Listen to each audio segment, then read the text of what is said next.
அண்ணாமலையார் மில்மேடு அருகே நடந்து சென்ற பெண்ணிடம் செயின் பறிப்பில் ஈடுபட்ட வாலிபர் கைது.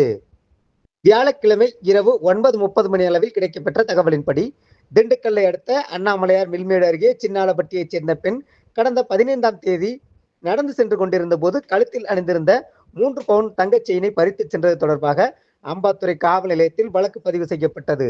இதுகுறித்து மாவட்ட காவல் கண்காணிப்பாளர் பிரதீப் உத்தரவின் பேரில் புறநகர் டிஎஸ்பி சங்கர் மேற்பார்வையில் சின்னாளப்பட்டி காவல் நிலைய ஆய்வாளர் சுபத்ரா தலைமையில் அம்பாத்துறை காவல் நிலைய சார்பு ஆய்வாளர் அருண் பிரசாத், காவலர்கள் கங்காதரன், அந்தோணி பீட்டர் ஆகியோர் கொண்ட தனிப்படையினர் அப்பகுதியில் உள்ள சிசிடிவி பதிவுகளை ஆய்வு செய்து தீவிர விசாரணை மேற்கொண்டு மேற்படி சம்பவத்தில் ஈடுபட்ட மதுரை புதூரைச் சேர்ந்த காதர் பாட்ஷா மகன் அகமது யாசின் என்பவரை கைது செய்து அவரிடமிருந்து 3 பவுன் தங்கச் செயினை மீட்டு திண்டுக்கல் நீதிமன்றத்தில் ஆஜர்படுத்தி சிறையில் அடைத்தனர்.